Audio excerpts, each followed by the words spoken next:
నమస్కారమండి. తెలుగు కథావళికి స్వాగతం. కథ చదువుతున్న నా పేరు ప్రజ్ఞ. ఈ వీడియో నచ్చినట్లయితే లైక్, షేర్ చేయండి. నా ఛానల్ కొత్తగా చూస్తున్నట్లయితే సబ్స్క్రైబ్ చేయడం మర్చిపోవద్దు. మరిన్ని మంచి కథలు అప్లోడ్ చేసినప్పుడు నోటిఫికేషన్స్ రావడానికి బెల్ ఐకాన్ క్లిక్ చేయండి. నిమిత్త మాతృలు డి. కామేశ్వరి గారి రచన. రోహిణీ కార్తీ ఎండలు. రోళ్లు బద్దలు కొడుతున్నాయి.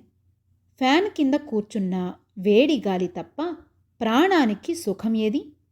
వడగాల్పు ఆ చెవి నుంచి ఈ చెవికి కొడుతోంది. ఎంత చికాకుగా ఉన్నా తప్పదు గనక అలాగే ఆపసోపాలు పడుతూ కూర్చుని పేపర్లు దిద్దుతున్నాను. ఆ పేపర్లు వారం లోపల వదుల్చుకోవాలి. అప్పుడిక కాస్త ఊపిరి పీల్చుకోవడానికి అవుతుంది. ఏ ఊరైనా సరదాగా వెళ్ళి తిరిగి రావాలి. వెళ్ళబోయే చోటు గురించి, అక్కడ గడపబోయే రోజుల గురించి మనసు ప్లాన్ వేస్తుంది. అలవాటుగా యాంత్రికంగా కళ్ళు పేపర్ల మీద నిలిపాను. అలవాటైన చేతులు తమ పని అవి చేస్తున్నాయి. వీధి తలుపు ఎవరో కొడుతున్నారు. చేస్తున్న పని ఆపి వెళ్ళడానికి బద్ధకం వేసింది. ఇంత ఎండలో ఎవరొచ్చారు? కొంప మునిగినట్లు మళ్ళీ 2 సార్లు కొట్టారు ఎవరో. తప్పక విసుక్కుంటూ లేచి వెళ్ళి తలుపు తీశాను. గుమ్మం ముందు ఎండలో కళకళలాడుతూ ఓ అంబాసిడర్ కారాగి ఉంది. మెట్ల మీద ఓ వ్యక్తి నిలుచుని నన్ను చూడగానే నమస్కారం చేశాడు. ప్రతి నమస్కారం చేశాను. ఆయనెవరో ఎక్కడా చూసిన గుర్తయినా లేదు నాకు. లోపలికి రమ్మనాలో వద్దో తేల్చుకోలేక ఒక్క క్షణం అలా నిలబడ్డాను. ఆయన తనని పరిచయం చేసుకుంటాడేమోనని. మీతో చిన్న పనుండి వచ్చానమ్మా అన్నాడు. ఆయన తానెవరో చెప్పకుండానే. లోపలికి రండి, దారి తీస్తూ అన్నాను. లోపలికి వెళ్ళగానే టేబుల్ మీద చిందరవందరగా ఉన్న పేపర్లని గబగబా డ్రాయర్లో పెట్టాను. నేను దిద్దే పేపర్లు మరొకరి కంట పడటం నాకిష్టం లేదు. అయినా ఈ లోపల ఆయన చూడనే చూశాడు. పేపర్లు దిద్దుకుంటున్నట్టున్నారు, మీ పని పాడు చేశాను కాబోలు. అదో రకంగా ఆ పేపర్ల వంక చూస్తూ అన్నాడు. పర్వాలేదులేండి, మర్యాదకి అన్నాను. ఆయన మాటల్లో యాస, ఆ వేషం చూస్తే డబ్బు కల కమ్మలో రెడ్లో అని తెలిసిపోతుంది. పల్చటి గ్లాస్కో లాల్చి, పంచె, ఖరీదుగల చెప్పులు, 8 వేళ్లకి ధగధగలాడే రాళ్ల ఉంగరాలు, గోల్డ్ వాచి, వీధిలో అంబాసిడర్ అన్నీ అతనికున్న డబ్బుని చాటకనే చాటుతాయి అందరికీ. నాతో ఆయనకేం పనో నాకు అర్థం కాలేదు. నా పేరు ఈరపిరెడ్డి అంటారండి, మాది గోపన్నపాలెం అని సక్రమంగా అన్నాడు వచ్చి కూర్చున్న 5 నిమిషాలకి. ఆహా, ఏం చేస్తుంటారు మీరు? ఏదో అడగాలని అడిగాను. ఏదో 2 పంచదార మిల్లులు, 2 రైస్ మిల్లులు ఉన్నాయి, అవి చూసుకుంటాను.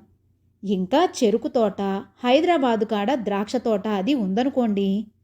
మాలాంటి వాళ్ళకి ఏదో ఇలాంటి వ్యాపారాలు తప్ప ఉద్యోగాలు సద్యోగాలు ఏం చేస్తాను చెప్పండి. 2 పంచదార మిల్లులు, రైస్ మిల్లులు, పొలాలు, తోటలు ఉన్నవాడికి వెధవ ఉద్యోగం ఎందుకు? ఇంతకీ అతనికి నాతో ఏం పనో అడగందే చెప్పేట్టులేడు. ఏం పని మీద వచ్చారో చెప్పారు కాదు? హీహీ, ఓసారి తమ దర్శనం చేసుకుందామని. ఓ వెకిలి నవ్వు నవ్వి చేతులు నలుపుకున్నాడు నసుగుతూ. నా దర్శనం? నేనేం దేవతనా? ఏ సినిమా తారనా? పోనీ మంత్రినా, లక్షాధికారినినా? నా దర్శనం చేసుకుంటే అతనికేం లాభం? ఆ నసుగుడు చూస్తూ ఉంటే ఒళ్ళు మండుతోంది. చెప్పేదేదో త్వరగా చెప్పేయకూడదు? తమ వల్ల చిన్న ఉపకారం కావాలి. మళ్ళీ ఆగాడు. నా వల్ల మీకేం ఉపకారం జరుగుతుంది? మీలాంటి వాళ్ళకి నాలాంటి మామూలు కాలేజీ లెక్చరర్ చేసే ఉపకారం ఏముంటుందండి? నవ్వుతూనే అంటించాను. అమ్మమ్మ, అలా అనకండి. తమరి చేతుల్లో లేనిదేముంది? మీరు తలుచుకోకపోతే, తమరు కాస్త దయించకపోతే మా లాంటోళ్ళం ఎలా రోజులు నెట్టుకురాగలం చెప్పండి? పొగిడి ఉబ్బేస్తున్నారు. ఎంత బింకంగా ఉందామన్నా నా మొహంలో ప్రసన్నత కనిపెట్టినట్టున్నాడు. మరి కాస్త నమ్రతగా, వినయంగా, తమరి గురించే కాలేజీలో మా గొప్పగా చెప్పుకుంటారట, చాలా బాగా పాఠాలు చెప్తారని, చాలా స్ట్రిక్ట్ అని. ఆ ఆ, ఆ మాటలకేంలేండి. ఇష్టం లేనట్లుగా మాట త్రుంచేశాను. ఎంతసేపు కూర్చున్నా అసలు సంగతి చెప్పకుండా అతను చేసే కాలయాపన చూస్తూ ఉంటే చిరాకు పుట్టుకొస్తోంది నాకు. ఇంతకీ మీ పని ఏమిటో చెప్పండి? కాస్త అసహనంగా అడిగాను. అబ్బే, ఏం లేదు. పెద్ద పని కాదనుకోండి. మీరు శ్రమ అనుకోకపోతే కాస్త శ్రమ తీసుకుని చెప్పండి. అదే, తమ కాడికి మా వాడి కెమిస్ట్రీ పరీక్ష పేపర్లు వచ్చాయని తెలిసింది. ఇదా సంగతి? నేనెంత మూర్ఖురాలిని! పరీక్షలయ్యాక నా దగ్గరకు వచ్చే అపరిచితులు నా సహాయం అపేక్షించి వచ్చేవారే ఉంటారు. నా వల్ల ఎవరికన్నా కావలసిన పని అదొకటేనని, నా వల్ల జరిగే ఉపకారం ఇదొకటేనని ముందే నాకెందుకు తట్టలేదో. ఆయన వచ్చిన పని తెలిసాక నా మొహంలో ప్రసన్నం పోయి గంభీరత అలుముకుంది. ఎలా తెలిసింది? ఎవరు చెప్పారు? దాందేముందండి, ఎవరు చెబితేనేం? మీ కాడకు వచ్చినాయి ఆ పేపర్లన్నీ నిక్కచ్చిగా తెలిసింది నాకు. వెకిలి నవ్వు ఒకటి నవ్వాడు. అవును, నిజమే. తెలుసుకోవడం ఏం కష్టం? డబ్బుతో జరగని పనులు ఏముంటాయి ఈ లోకంలో? డబ్బుకి దాసోహం అనని వాళ్ళెంతమంది ఉంటారు? అయితే ఏమంటారు ఇంతకీ మీరు? తమరు కాస్త దయుంచి మా వాడి నెంబరు పేరున చూసి ఎన్ని మార్కులొచ్చినాయో చెబితే మీ మేలు మరవను. క్షమించాలి, అలాంటివి మీరడగకూడదు, మేం చెప్పకూడదు. అసలు మీరిలా రావడం అడగడం తగిన పని కాదు. ఎవరికైనా తెలిస్తే నా ఉద్యోగానికి ఎంత ముప్పో తెలుసా మీకు? కఠినంగా అన్నాను. అమ్మమ్మ, అదెలా తెలుస్తుంది? మూడో కంటివాడికి ఈ మాట తెలియనిస్తానా? ఆ భయం మీకొద్దు. అభయం ఇస్తూ మాట్లాడాడు. ఎవరికి తెలిసినా మానినా అలాంటి పనులు చేయడం నా ఉద్యోగ ధర్మానికి విరుద్ధం. మీరు దయుంచి నన్ను ఇబ్బందిలో పెట్టకండి. నా నిశ్చయం మారనట్టు గట్టిగా నొక్కి చెప్పాను. ఆయన ఒక్క క్షణం నిరాశపడ్డట్టు ముఖం పెట్టాడు. వెంటనే ఆ మాత్రానికే డీలా పడిపోతే ఎలా అన్నట్టు ఓ నవ్వు నవ్వి 2 చేతులు జోడించి నమస్కారం పెట్టాడు. అమ్మమ్మ, మీరలా అనేస్తే ఎలా అమ్మా? మీ మీద ఆశ పెట్టుకుని ఇంత దూరం వచ్చాను. ఈ మాత్రం సాయం మీరు చేయక తప్పదు. ఎవరికి తెలుసుతుందేమోనన్న సందేహం మీకెంత మాత్రం అక్కర్లేదు. కాస్త పేపర్ చూసి పేసయ్యాడో లేదో చెప్పిస్తే చాలు. ఒక్క క్షణం ఆగి మీ కష్టం ఉంచుకోను. ఏదో నా శక్తి కొద్దీ జేబులోంచి ఓ కవర్ తీశాడు. లంచం ఇస్తాడన్నమాట. ఎంత ధైర్యంగా మొహం ఎదుటే చెబుతున్నాడు. నా ఒళ్ళు మండింది. తక్షణం బయటికి గెంటాలన్న ఆవేశం వచ్చినా పెద్ద మనిషి అంతలా అమర్యాదగా మాట్లాడి పొమ్మనలేకపోయాను. చూడండి, నాకిలాంటివి ఇష్టం లేదు. ఇలాంటి అవినీతి పనులకి పాల్పడటం నాకు చేతకాదు. దయచేసి మీరు నన్ను ఇరకాటంలో పెట్టి బాధ పెట్టకండి. ఇంతకంటే కఠినంగా ఇంకెలా చెప్పాలో ఆ క్షణంలో నాకు తెలియలేదు. అబ్బే, తవన్ని బాధ పెట్టడం నాకు మాత్రం ఇష్టమా? ఒకరి కష్టం ఉంచుకోవడం నాకు ఇష్టం లేదు. ఉత్తినే ఏ పని ఎవరి చేత చేయించుకోవాలన్నా నాకు అదోలా ఉంటుంది. అంచేత అన్నాను సుమండి, ఏదో సంతోషంతో ఇచ్చిన దాన్ని మీరు కాదనకూడదు అంటూ టేబుల్ మీద కవరు తెచ్చి పెట్టాడాయన. గుమ్మం దగ్గరకు వెళ్ళి డ్రైవర్ని కేకేశాడు. డ్రైవర్ ఏదో బుట్ట తెచ్చి లోపల పెట్టాడు. మా ద్రాక్ష తోటలో కాసిన ద్రాక్షలండి. అనాబ్షా ద్రాక్షల రుచి మరి ఏ ద్రాక్షకి రాదు కదండి. అతి నైపుణ్యంతో సంభాషణ సాగిస్తున్న ఆయన నాకు మాట్లాడడానికి అవకాశం ఇవ్వలేదు. ఆయనకెలా చెప్పాలో అర్థం కాని స్థితిలో పడ్డాను. చూడండి, ఇలాంటి లంచాలు అవి తీసుకుని పనులు చేయడం నాకు అలవాటు లేదు. దయచేసి ఈ కవర్ తీసేయండి ఇక్కడి నుంచి. అమ్మమ్మ, లంచం ఏమిటండి? చిచ్చి, లంచం ఇస్తానా మీలాంటి వారికి? సంతోషంతో ఇచ్చిన కానుక. పోనీ లంచం కాకపోతే కానుక. ఇలాంటి కానుకలు పుచ్చుకునే అలవాటు నాకు లేదు. మీకు నేను ఏం సహాయపడలేనందుకు క్షమించండి కాస్త కఠినంగా అన్నాను. ఆయన నిస్సహాయంగా చూశాడు. ఏదో మిమ్మల్ని నమ్ముకుని ఇంత దూరం వచ్చాను. ఈ కాస్త సాయం చేసి పెట్టండి, కాదనరని వచ్చాను. అసలు మీకు మీ అబ్బాయి పాస్ అవుతాడన్న నమ్మకం ఉందా? పాస్ అవుతాడని మీకు నమ్మకం ఉంటే మార్కుల సంగతి అడగనే అక్కరలేదు. పాస్ కాని పక్షంలో మార్కులెన్ని వచ్చాయో తెలుసుకుని మాత్రం ఏం చేయగలరు? ఆయన అసలు ఉద్దేశం రావడానికి గడుసుగా ప్రశ్నించాను. ఆయన కాస్త ఇబ్బందిగా చూశాడు. ఆ అదేనండి, ఆడు కాస్త పేపరు పాడు చేశాను అంటున్నాడు. అందుకే కాస్తంత ఆరాటం. అయితే కేవలం మార్కులెన్ని వచ్చాయో చూసి చెప్పమని కాదు ఆయన కోరిక. ఆ తక్కువ మార్కులు వేయమంటాడు. చెప్పాక ఖచ్చితంగా తన వల్ల కాదని ముందే చెప్పి పంపేయాలి. పేపర్ పాడు చేశానని అబ్బాయి అంటూ ఉంటే మార్కులు తెలుసుకుని మాత్రం మీరేం చేస్తారు? తమ దయుంటే వేయలేనిది ఏముంటుంది చెప్పండి? చేతులు నలుపుకుంటూ అన్నాడు అదోలా నవ్వుతూ. ఆయన అసలు ఉద్దేశం స్పష్టంగా అర్థమయ్యింది. మీరు నన్ను క్షమించాలి. అలాంటి పనులు చేయడం నా వల్ల కాదని ముందే చెప్పాను. మీరింకా నా కాలం మీ కాలం కూడా వృధా చేయడం మంచిది కాదు. ఈ కవర్ తీసుకోండి. ఇలాంటివి నాకు అలవాటు లేదు. లేచి నిలబడి కవర్ తీసి అతనికి అందించాను. ఆయన తీసుకోలేదు.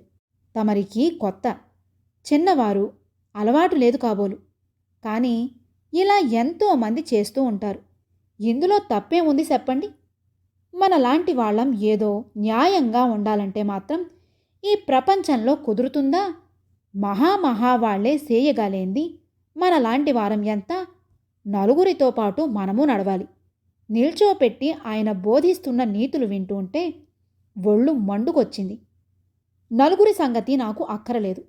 నాకు న్యాయం అని తోచింది చేస్తాను. రూల్స్కి వ్యతిరేకంగా వెళ్ళడం నాకు ఇష్టం లేదు. అయినా మీరు ఇంత డబ్బు గలవాడు. మీ అబ్బాయి ఓ ఏడాది పరీక్ష తప్పినంత మాత్రాన మీకు వచ్చే నష్టం ఏమీ ఉండదు. అబ్బాయి పరీక్ష పాస్ అయ్యి ఏదో 4 రాళ్ళు తెస్తేనే కానీ రోజు నడవని వాళ్ళు పరీక్ష కోసం ఆరాటపడ్డారంటే అర్థం ఉంది. మీకేం లక్షాధికారులు. అబ్బాయి చదివి పాస్ అయినా పాస్ కాకపోయినా ఉద్యోగం చేయాలన్న బాధ ఏమీ లేదు. ఈసారి కాకపోతే మరొకసారి అవుతాడు. దానికోసం మీరింత ఆరాటపడటం అనవసరం అంటాను. అమ్మమ్మ, అలా అనేయకండి. మా వాణ్ణి డాక్టర్ పరీక్ష చదివించాలని నా కోరిక. ఎలాగైనా ఈ పరీక్ష పాస్ అయిపోతే డాక్టర్ పరీక్షకి చదివించేస్తాను వాడిని. సీటు గట్రా అంతా ఏర్పాటు చేశాను. పరీక్ష పాస్ అయిపోయాడని అనిపించుకుంటే చాలు. మిగతాదంతా నేను చూసుకుంటాను. అందుకే తమ కాడికి ఇంత అర్జెంటుగా పరిగెత్తుకు వచ్చాను. కాస్త దయుంచి మా వాడి పేపర్ చూసి పెట్టండమ్మా. ఈ చిన్న సాయం చేస్తే చాలు. అంటే ఈ పరీక్ష ఎలాగో అలాగా మార్కులు వేయించన్నా పాస్ చేయించి ఏ మెడికల్ కాలేజీలో డొనేషన్ కట్టి మెడిసిన్లో చేర్పిస్తాడన్నమాట కొడుకుని. డబ్బుంటే ఈ లోకంలో చేయలేని పనులేముంటాయి? ఇలాంటి వాళ్ళందరూ డబ్బిచ్చి ఏ కాలేజీలోనో సీటు సంపాదించడం, అక్కడో 10 ఏళ్ళు చదివి ఎప్పటికో డిగ్రీ చేతపట్టుకోవడం, సవ్యంగా పాస్ కాకపోతే మళ్ళీ డబ్బు కుమ్మరించి డిగ్రీ తీసుకోవడం, ఇలా ఉన్నాయి ఈ రోజుల్లో చదువులు. ఇలాంటి చదువులు చదివి దేశాన్ని ఉద్ధరించడానికి ఊరి మీద పడుతూ ఉంటే మన దేశం ఇంతకంటే ఎలా బాగుంటుంది? రేపొద్దున ఈ అబ్బాయి ఈనాడు ఈ పరీక్ష స్వశక్తితో పాస్ కాలేకపోయినా డాక్టర్ అయిపోతాడు. బోర్డు కడతాడు, లక్షలార్జిస్తాడు. రోగానికి సరిగ్గా మందులు ఇవ్వడం చేతకాకపోయినా పర్వాలేదు, డిగ్రీ ఉంటే చాలు. ఆ డిగ్రీ రావడం కోసం ఎంతటి అవినీతికైనా పాల్పడతారు, ఎంత డబ్బైనా కుమ్మరిస్తారు. అఫ్కోర్స్ ఇప్పుడు ఖర్చు పెట్టిన డబ్బుకి 10 డాక్టర్ డిగ్రీ చూపించి పెళ్ళిళ్ళ మార్కెట్టులో సునాయాసంగా నష్టాన్ని భర్తీ చేసుకోవడమే కాక లాభం తీస్తారు. ఎంత లేదన్నా ఈ డాక్టర్ పెళ్లి కొడుకుని వేలంలో నిలబెట్టి ₹1,00,000 పాట పాడిస్తాడు ఈ తండ్రి. ఆ 1,00,000 ముందు ఇప్పుడు ఖర్చు పెట్టిన ఏ 10-15 వేలు ఎంత? అంతా డబ్బు మహత్యం. ఆ డబ్బు కోసం ఎంతకైనా ఏం చెయ్యడానికైనా సిద్ధం. ఆలోచనలలో ఉన్న నన్ను చూసి ఆయన కాస్త మెత్తబడుతున్నాను అనుకున్నట్లున్నాడు. మీరింతగా ఆలోచిస్తున్నారు, ఈ చిన్న పని చేయడానికి మొన్న కాకినాడ వెళ్ళాను. ఆ మాస్టారు గారు నిమిషాల మీద పనికిచ్చేశారు. మారు చెప్పకుండా ప్రోత్సహిస్తున్నట్టు లోక విరుద్ధమైన పని నేనేం చెయ్యపోవడం లేదని నచ్చజెబుతూ మాట్లాడాడు ఆయన. ఆశ్చర్యపోయాను నేను. అంటే ఒక్క సబ్జెక్ట్లోనే కాదన్నమాట, ఇలా ఎన్నింట్లో అయితే అన్నింట్లోనూ డబ్బిచ్చి మార్కులు వేయించి పాస్ చేయిస్తాడన్నమాట. నా ఒళ్ళు మండింది. అందరిలాగే నేను డబ్బుకి లొంగి చెప్పిన పని చేస్తానని ఎంతో నమ్మకంతో వచ్చిన ఆయన నమ్మకాన్ని సడలించాను. డబ్బుకి లొంగని వాళ్ళు ఈ లోకంలో కొందరైనా లేకపోలేదని నిరూపించాలి నేను. నన్ను అందరితో జతపరచడం సహించలేకపోయాను. నా ప్రత్యేకత నిరూపించుకోవాలి. ఎవరో కాకినాడలో లెక్చరర్ మాట్లాడకుండా చేశాడట. పాపం ఏం చేస్తాడు? పెళ్ళాం పిల్లల బరువులు బాధ్యతలు నెత్తిన ఉన్నవాడేమో డబ్బు మీద వ్యామోహపడి ఉంటాడు. నాకేం అలాంటి బాదరబందీలు లేవు. అన్యాయార్జతాలకి కక్కుర్తి పడాల్సిన అవసరం నాకేం లేదు. ఖచ్చితంగా చెప్పేయడానికి నిశ్చయించాను. చూడండి రెడ్డిగారు, ఇందాకటి నుంచి నాకిలాంటి పనులు అలవాటు లేదని ఎన్నిసార్లు చెప్పినా మీరు వినిపించుకోకుండా ఏవో చెప్తున్నారు. ఎవరో చేశారని నేను చెయ్యనక్కర్లేదు. నా ఆశయాలని, నా నిజాయితీని డబ్బుకి అమ్ముకోవాల్సిన అవసరం ఇప్పటి వరకు నాకు కలగలేదు. ఇక ముందు కలగదని నా నమ్మకం. అంచేత మీరెంత చెప్పినా ఇలాంటి పని డబ్బు కోసం నేను చెయ్యను. ఆయన హతాశుడైనట్టు చూశాడు. ఆయన తన పని ఎంతో సులువుగా నిశ్చయంగా జరిగిపోతుందని, జరగడానికి కావాల్సిన ఆయుధం తన దగ్గర ఉందన్న నిబ్బరంతో వచ్చి ఉంటాడు. వ్యవహారం ఇలా ఎదురు తిరుగుతుందని ఎదురు చూడని ఆయనకి ఈ సంఘటన కొత్త. ఏం అనాలో, ఇంకెలా నన్ను వశపరుచుకోవాలో ఇదంతా ఆయన ఆలోచించని విషయం. తమరిలా అంటారని ఎన్నడూ అనుకోలేదు. ఏదో ఈ మాత్రం సాయం చేస్తారని గంపెడాశతో వచ్చాను. అంత దూరం నుంచి ఎంతో దీనంగా అన్నాడు. అంత గంభీరమైన మనిషి అలా జావగారిపోవడం చూస్తే ఈయన ఇంత డబ్బుండి కొడుకు తెచ్చే 1,00,000 ఒక ఏడాది ఆలస్యం అవుతుందని దానికోసం ఎందుకింత ఆరాటపడిపోతున్నాడు? ఈ మనిషికి డబ్బు మీద ఇంత కాపీనమా అనిపించింది. ఆ మాట అడగకుండా ఉండలేకపోయాను. మీరు ఈ పరీక్ష కోసం ఇంత ఆదుర్దా పడాల్సిన అవసరం నాకేం కనబడలేదు. లక్షాధికారులు మీ అబ్బాయిని ఇంకో ఏడాది చదివించగలరు. అబ్బాయి పరీక్షలు పాసయి ఆర్జించకపోతే రోజు గడవని వారు పడే ఆరాటం మీరెందుకు పడుతున్నారో నాకు అర్థం కావడం లేదు. ఏదో పూట గడవని వాళ్ళు వచ్చి తమ అబ్బాయి పరీక్ష కోసం ఆదుర్దా పడిన నన్ను సహాయం కోరినా అర్థం ఉంది. అలాంటి స్థితిలో నేను జాలిపడి ఏదో సహాయం చేసినా అర్థం ఉంటుంది. మీ అబ్బాయి విషయంలో అలాంటి అవసరం నాకేమీ కనబడటం లేదు. ఈసారి ఛాన్సుకి కష్టపడి చదివితే తప్పక పాసవుతాడు. దానికోసం మీరు ఇంత ఆదుర్దా పడటం, నన్ను ఇరకాటంలో పెట్టి నాకిష్టం లేని పని చేయించడానికి ప్రయత్నించడం ఎందుకింత అవస్థ చెప్పండి? పెద్ద మనిషి కదా అని చెప్పవలసింది సౌమ్యంగానే చెప్పాను. అంతేనంటారా? నానా గడ్డి కరిచి మిగతా వాళ్ల చేత మార్కులు వేయించి మెడికల్ కాలేజీకి సీటు రిజర్వ్ చేయించింది అంతా వృధాయేనంటారా? తనలో తాను గొణుక్కున్నాడు. నేను నవ్వాను. మెడికల్ కాలేజీ సీట్ ఎక్కడికి పోతుందండి? ఓ 10,000 మీవి కావనుకుంటే ఎప్పుడు పడితే అప్పుడు మీకోసం రెడీగా ఉంటుంది. ఆయన ఉంగరాలు సవరించుకున్నాడు. తల గోక్కున్నాడు. ఇంకా ఏదో చెప్పాలని ఆరాటపడుతున్నాడు. ఎంతకీ వదిలేట్టు లేడని నేను కుర్చీలోంచి లేచి కవరు తీశాను ఈయడానికి. అమ్మా, తమరెలాగో నిక్కచ్చిగా తమ అభిప్రాయం చెప్పేశారు. ఏం చేస్తాను? నా ప్రాప్తం ఇంతేననుకుంటాను. పోనీ చిన్న సాయం చేసి పెట్టండి. వాడి పరీక్ష పాస్ అయ్యాడో లేదో ఒక్కమారు పేపర్ చూసి చెప్పేస్తే ఇక ఈ ఏడాదికి ఆ సీటు వద్దని రాసేస్తాను. వాళ్ళు మా వాడి కోసం ఓ సీటు అట్టే పెట్టారు. ఏదో సంగతి వాళ్ళకి రాయాలి గందా. ఒక్క క్షణం పేపర్ చూసి చెప్పేయండి చాలు.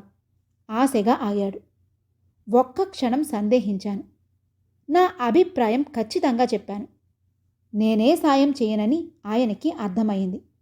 ఆ ఒక్క మాట చెప్పేస్తే వెళ్ళిపోతాడు. తొందరగా ఆయన్ని వదులుచుకోవడానికి అంతకంటే మార్గం కనబడటం లేదు. సందేహిస్తూనే నెంబర్ అడిగాను. ఏమిటో మీరు ఎంత చెప్పినా నన్ను ఇరకాటంలో పెడుతున్నారు. చిన్నగా విసుక్కుని డ్రాయర్ తెరిచాను. క్షమించండమ్మా, నిజమే తమకి శ్రమ ఇస్తున్నాను. మరేమనుకోకండి. అతి వినయంగా క్షమాపణ కోరాడు. పేపర్లు బయటకు తీయకుండానే గబగబా ఆ నెంబర్ కోసం వెతికాను. ఆ కట్టంలో కావాల్సిన నెంబరు కనిపించగానే మార్కులు మాత్రం చూశాను. 18 మార్కులు. పాస్ మార్కుకి సగానికి సగం తక్కువ. ఆ మాట చెప్పాను. ఆయన ముఖం నల్లబడింది. పోయిందన్నమాట పరీక్ష. అనుకుంటూనే ఉన్నాను అన్నాడు. చూశారా, 1 కాదు 2 కాదు తక్కువ. నేనే కాదు, ఎవ్వరైనా ఇలాంటి స్థితిలో ఏం సాయం చేయగలరు చెప్పండి అన్నాను. తమరు తలుచుకుంటే ఇదో లెక్క. తమకి దయ లేదు కానీ ఆ పక్క 1 4 కింద ఎంత సులువుగా మారిపోతుంది. ఎటొచ్చి తమరు దయుంచాలి మాలాంటి వాళ్ల మీద అంటూనే మరో పక్క జేబులోంచి ఇంకో కవరు తీసి, మీ దయ మా ప్రాప్తం. నీట ముంచినా పాల ముంచినా మీదే భారం. మరి వస్తా, దయుంచండి. కవర్ టేబుల్ మీద పెట్టి, వాణ్ణి పాసు చేయించే భారం మీదే అని గబగబా వెళ్లడానికి ఉద్యుక్తుడయ్యాడు. తెల్లబోయాను నేను. ఎంత చెప్పినా ఇచ్చింది చాలక మరో ఇంత ఇచ్చి ఎంత ధైర్యంగా వెళ్ళిపోతున్నాడు. డబ్బిచ్చి వెళ్ళిపోతే చచ్చినట్టు ఆ డబ్బు తీసుకున్నందుకు కృతజ్ఞతతో కాకపోయినా మరో దారి లేక పాస్ చేస్తానని ఆయన ఉద్దేశం కాబోలు. కోపం కట్టలు తెంచుకుంది నాకు. ఆగండి అన్నాను కఠినంగా. ఓ కవర్ తీసి చూశాను. 500 రూపాయల నోట్లు. ఇది మార్కులు చూసి చెప్పడానికి లంచం. మరో కవరు తీశాను. మరో 500 మార్కులు వేసేందుకు లంచం. 1000 రూపాయలు ఒక సబ్జెక్టు పాస్ అయ్యేందుకు. ఇలా ఎన్ని వేలు ఖర్చు పెడతాడో మొత్తం పరీక్ష పాస్ అనిపించుకోవడానికి. మీరు ఏదో పెద్ద మనుషులు కదా అని ఎంతసేపటి నుంచి ఎంతో ఓపిగ్గా మాట్లాడాను. ఎంత చెప్పినా కూడా మీ ఈ జబర్దస్తి ఏమిటి? ఈ డబ్బు తీసుకుని వెంటనే వెళ్ళండి. లేకపోతే పర్యవసానం ఎలా ఉంటుందో మీరే చూస్తారు ఇప్పుడే. వేలితో గుమ్మం వంక చూపిస్తూ కోపంగా అన్నాను. ఆయన మొహం ఎర్రబడింది. నా వంక తీక్షణంగా ఒకసారి చూసి కవర్లు జేబులో పెట్టుకుని గబగబా వెళ్ళి కారులో ఎక్కి తలుపు దడాలున వేశాడు. కారు వేగంగా వెళ్ళిపోయింది. అతను ఇచ్చిన మొత్తం తక్కువ కాదు. కావాలంటే ఇంకా ఇస్తాడు. అంత సొమ్ము వదులుకునే మనస్థైర్యం ఎంతమందికి ఉంటుంది? డబ్బు ప్రభావానికి లొంగేవాళ్లున్నంతవరకు ఈ చదువులు ఇలాగే ఉంటాయి. ఓ మంచి పని చేశానన్న తృప్తితో గర్వంగా నన్ను నేను అభినందించుకున్నాను. నమస్కారం, గుర్తున్నానా మీకు? క్లాస్ అయ్యాక స్టాఫ్ రూంలోకి వస్తుంటే వరండాలో ఓ పెద్ద మనిషి నమస్కారం పెట్టి పలకరించాడు. ఆయన్ని ఎక్కడో చూసినట్లనిపించింది నాకు. కానీ గుర్తు రాలేదు. సరిగ్గా జవాబు చెప్పలేక అలా చూస్తూ నిల్చున్నాను, ఆలోచిస్తూ గుర్తు చేసుకుంటూ. మరిసిపోయి ఉంటారు. ఓసారి తమ దర్శనం కోసం బెజవాడలో మీ ఇంటికి వచ్చాను. బెజవాడలో అంటే 2 ఏళ్ల క్రిందట అన్నమాట. ఎప్పుడొచ్చాడో ఎందుకు వచ్చాడో సరిగ్గా జ్ఞాపకం రాకపోయినా ఏదో ఆయన్ని చూసిన గుర్తు మాత్రం ఉంది. మర్చిపోయారు తమరు. మా వాడి మార్కుల కోసం మీ కాడకి వచ్చాను గందా, అప్పుడే మరిశారు తమరు. అవునులేండి, మా లాంటోళ్ళు ఎందరో వస్తుంటారు మీ కాడికి. అదోలా నవ్వుతూ అన్నాడాయన. చటుక్కున గుర్తుకొచ్చింది. అవును, 2 ఏళ్ల క్రితం నేను బెజవాడలో ఉన్నప్పుడు కొడుక్కి మార్కుల కోసం లంచం ఆశ చూపించి పాస్ చేయమన్న ఈరపరెడ్డి. అవునవును, గుర్తుకొచ్చారు. చాలా రోజులైంది, వెంటనే గుర్తుపట్టలేకపోయాను.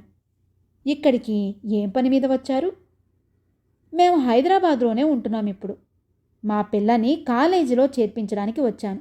ఆహా అని ఇంకేం అనకుండా ముందుకు ఓ అడుగు వేశాను, నమస్కారం పెట్టి వెళ్ళొస్తానని చెప్పి. కానీ అంతలోనే వాళ్ళ అబ్బాయి సంగతి గుర్తుకొచ్చి అడగాలన్న కుతూహలంతో వెనక్కి వచ్చాను. అన్నట్టు మీ అబ్బాయి ఏం చేస్తున్నాడు? ఇప్పుడు ఏం చదువుతున్నాడు? ఆయన అదోలా నవ్వాడు. ఏదో తమ దయ వల్ల మెడికల్ కాలేజీలో చదువుతున్నాడు. ఆహా, మొత్తం మీద అన్నట్టుగానే అబ్బాయిని మెడిసిన్ చదివిస్తున్నారన్నమాట. తరువాత సెప్టెంబర్ ఛాన్స్లో పాస్ అయ్యాడా? మార్కులు బాగా వచ్చాయా ఆసారి? కుతూహలంగా అడిగాను. సెప్టెంబర్ కాదండి, మొదటి ఛాన్స్లోనే పాస్ అయిపోయాడు. వెంటనే మణిపాల్లో చేర్పించాను. అదో రకంగా అతని కళ్ళు మెరిశాయి. తెల్లబోయాను. మొదటి ఛాన్సులో ఎలా పాస్ అయ్యాడు? తక్కిన పేపర్ల సంగతి నాకు తెలియకపోయినా నా దగ్గర ఉన్న పేపర్లో 18 మార్కులు వచ్చిన ఆ అబ్బాయి ఎలా పాస్ అయ్యాడు? ఆశ్చర్యంతో చూశాను. బహుశా యూనివర్సిటీ ఏ రిజిస్ట్రార్కో డబ్బు బాగా ముట్టచెప్పి చేయించారేమో అయి ఉంటుంది. ఈయన ఇంటికొచ్చి అడగబట్టి ఫలానా నెంబర్ అని మార్కులు వచ్చాయో నాకు గుర్తు ఉంది, కానీ లేకపోతే పేపర్లు దిద్ది పంపించాక ఎవరెవరు పాస్ అయ్యారో ఫెయిల్ అయ్యారో గుర్తు ఎవరికుంటుంది? అక్కడ ఏం చేసినా మాకు తెలియదు కదా. పాస్ అయ్యాడా? మొదటి ఛాన్సులో పాస్ అయ్యాడా? అదెలాగా? 18 మార్కులు వచ్చిన మీ అబ్బాయి ఎలా పాస్ అయ్యాడండి? ఆశ్చర్యపోతూ అడిగినట్టు ఈ తమ దయ ఉంటే పాస్ కావడానికి ఏముందండి? తమరు అలా అన్నారు, కానీ మీ మనసు ఎంత మంచిదో నాకు తెలీదా? వెకిలి నవ్వు నవ్వాడు. దిమ్మెరపోయాను. నా దయుంటే పాస్ అవ్వడం ఏముందంటాడు ఏమిటి? నేనేం దయ చూపలేదు. నా చేత్తో ఇంకో అరమార్కు కూడా ఆ పేపర్ మీద వేయలేదు. నా మనసు చాలా మంచిదంటాడేమిటి? అంతా గందరగోళంగా అనిపించింది. మీరేమంటున్నారో నాకు అర్థం కావడం లేదు. నేనేమీ మీ అబ్బాయికి మార్కులు వేయలేదే. నేను దయ చూపడం ఏమిటో నాకు అర్థం కావడం లేదు. పోనిండి అమ్మగారు, అయిపోయిన దానికి ఇప్పుడెందుకు? ఏదో తమరు కాస్త జాలిగా ఆలోచించారు. వాడి పరీక్ష పాస్ అయింది, అంతే చాలు నాకు. మళ్ళీ అదే మాట? రెడ్డిగారు, మీరు ఏమంటున్నారో నాకు అసలు తెలియడం లేదు. నాకు తెలిసి ఇలాంటి పని నేనెప్పుడూ చేయలేదు. మరి ఇదెలా సాధ్యం అయింది? దయచేసి తిన్నగా చెప్పండి. నాకిలాంటి మాట రావడం ఇష్టం లేదు. ఇదెలా జరిగిందో చెప్పండి. మీరెవరికో యూనివర్సిటీలో డబ్బిచ్చి పాస్ చేయించి ఉంటారు. నేను చేశానంటారేమిటి? కాస్త తీక్షణంగా అడిగాను. అబ్బే రామరామ, తమరి సేత్తో తమరేసిన మార్కులే. మరి నేనెవరికాడికి ఎలలేదండి. అందుకే తమరిది జాలిగుండే అన్నాను. అతి వినయంగా అన్నాడు. ఒక్కొక్క మాట వింటూ ఉంటే ఈ పజిల్ మరింత చిక్కగా తయారవుతోంది. భలే గడుసువాడు. మాట తిన్నగా చెప్పకుండా నేనే దయ చూపించానంటాడు. నా తల వేడెక్కింది. దాంతోపాటు కోపం కూడా వచ్చింది. ఇది చాలా బాగుంది రెడ్డిగారు. నా చేత్తో నేను ఒక మార్కు వేయలేదు మీ అబ్బాయి పేపర్ మీద. మరి ఇదంతా ఎలా జరిగిందో మీకే తెలియాలి. అవునులేండి, మీ దగ్గరున్న డబ్బుతో మీరు సాధించలేనిది ఏమీ ఉండదు. కానీ అనవసరంగా ఇలాంటి వాటిలో ఇరికించి నా పేరుకి అప్రతిష్ట తేకండి. ఇలాంటివి నాకిష్టం లేదు, కఠినంగా అన్నాను. ఆయన అదోలా నవ్వాడు. అలా అనేస్తే నేనేం చెప్పగలనమ్మగారు? నా మాట మీద మీకు నమ్మకం లేకపోతే నేనేం చెయ్యగలను? పోనీలేండి గాని, నేను 3వ క్లాసులోనో 4వ క్లాసులోనో ఓ పాఠం చదువుకున్నాను. అదెవరో బెంగాలీ ఆయన విద్యాసాగరో మరెవరో ఓరింటికి విందు భోజనానికి వెళ్ళాడట. మామూలు బట్టలేసుకుని ఆడి బట్టలు చూసి ఎవ్వరూ లోపలికి రానిలేదంట. ఆ పాళాన ఇంటికెళ్ళి మంచి బట్టలేసుకుని గుర్రబగ్గీలో రాగానే అందరూ ఎదురెళ్ళి ఆహ్వానించారట. అప్పుడు అనుకున్నాడంట ఆయన, ఈ గౌరవం డబ్బుకి గాని మనిషికా అని. ఆయన మాట్లాడేది ఏమిటో అర్థం కాక ఈ అసందర్భపు మాటలేమిటని విసుగు వచ్చింది నాకు. ఇదంతా మీరెందుకు చెబుతున్నారు? నేనన్న దానికి దీనికి సంబంధం ఏమిటి? రెడ్డిగారు వ్యంగ్యంగా నవ్వాడు. ఆ అదే, ఎన్నాళ్ళు నేను డబ్బుకే ఇలువ, యాసానికే ఇలువ అందరూ ఇస్తారని ఆయనలాగే అనుకున్నాను. కానీ మీ కాడికి వచ్చేసరికి అదంతా తప్పు అయిపోయింది. నా కారు, నా లచ్చలు, నా ఉంగరాలు, నా వందలు, నా ద్రాక్ష పళ్ళు ఏవీ చెయ్యలేని పని, అరడజను బత్తాయి పళ్ళు, జంధ్యం పోగు, నీరు కావి అంగోస్త్రం చేసేసింది. మరి అక్కడ నుంచి ఈ కొత్త పాఠం నేర్చుకున్నాను. వస్తానమ్మా, చాలాసేపు నిలబెట్టేశాను మిమ్మల్ని. మా అమ్మాయిని కూడా ఓ కంట కనిపెట్టి చూడండి. తెల్లబోయి చూస్తున్న నాకు ఓ నమస్కారం పెట్టి నవ్వుకుంటూ వెళ్ళిపోయాడు ఈరపరెడ్డి. స్టాఫ్ రూంలోకి ఎలా వచ్చి కూర్చున్నానో నాకే తెలియదు. అరడజను బత్తాయి పళ్ళు, నీరు కావి అంగాస్త్రం, జంధ్యం పోగు నా బుర్రలో గిరగిరా తిరిగాయి. 2 ఏళ్ల క్రితం జరిగినది గుర్తు తెచ్చుకోవడానికి ఎక్కువ ప్రయత్నం అవసరం లేకపోయింది. గుర్తు రాగానే ఆవేశంతో, ఆగ్రహంతో వణికిపోయాను. ఎంత మోసం! ఎలాంటి పన్నాగం! ఎముకల గూడులా ఉన్న సద్బ్రాహ్మణుడు 3 మూరల అంగోస్త్రంతో, జంధ్యం పోగులతో, విభూది పట్లతో ఉన్న ఆయవారపు బ్రాహ్మణుడు గుర్తుకు వచ్చాడు. ఆయన జాలి కథ విని కరిగిపోయాను. తిండి లేదన్నాడు. భార్య రోగిష్టిదన్నాడు. 5గురు ఆడపిల్లలు గుండెల మీద కూర్చున్నారన్నాడు. ఏకైక పుత్రరత్నం ఈ పరీక్ష పాస్ అవుతాడని గంపెడాస పెట్టుకున్నాడు. ఈ పరీక్ష పాస్ అయితే ఏదో ఆఫీసులో ఎవరో ఆఫీసరు కాళ్ళు పట్టుకుని ఉద్యోగం స్థిరపరుస్తారట. ఆ ఉద్యోగంకి ఈ పరీక్ష పాస్ అవ్వాలట. ఆ ఆఫీసర్ ఉద్యోగం ఇస్తానని మాటిచ్చాడట. పరీక్ష పాస్ అయితే చాలట. అబ్బాయి ఎంతో కష్టపడి చదువుకున్నాడట. ఈ పరీక్షకి ముందు జ్వరం వచ్చి ఈ ఒక్క పేపరే కాస్త పాడు చేశాను అన్నాడట కొడుకు.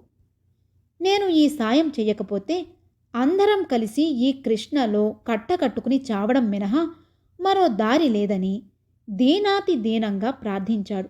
జబ్బుతో ఉన్న తల్లి ఈ కొడుకు చేయబోయే ఉద్యోగం కోసమే ప్రాణాలు నిలుపుకొందని జాలిగా చెప్పాడు.